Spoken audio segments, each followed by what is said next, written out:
हवे ना दोआ पड़ई तो नाही सतजुग हो। हवे ना दोआ पड़ई तो नाही सतजुग हो। आजकल के प्यार होला जिस्म के भूख हो। आजकल के प्यार होला जिस्म के भूख हो।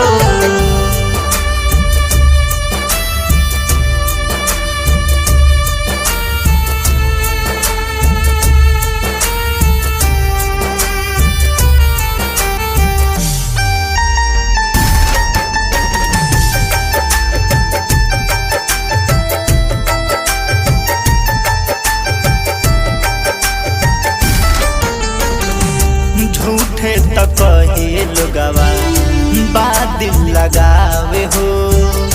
जेके समझनी खुशी लमहर बघावे हो। झूठो त कहे लोगवा बादिल लगावे हो। जेके समझनी खुशी लमहर बघावे हो। सब कुछ देखते है आखी कह जाला चूक हो। सब कुछ देखते है आखी कह जाला चूक हो।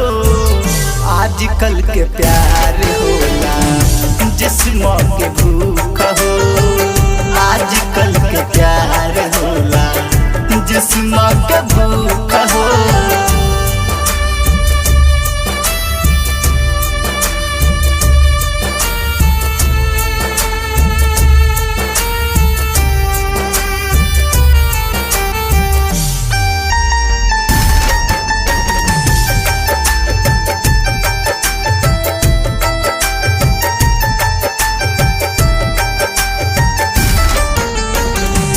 राइटर आशिक देखले करीबी सब खेला। भरते ही तन लोगवा रुख मुड़ा लेला। राइटर आशिक देखले करीबी सब खेला।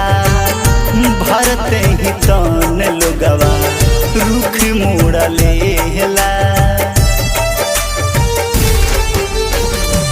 बबुआ मुना कहे आइल भ्रष्ट जुग हो। फिरोज रूपेश कहे आइल भ्रष्ट जुग हो। आजकल के प्यार होला जिस्म के भूख हो। आजकल के प्यार होला जिस्म के भूख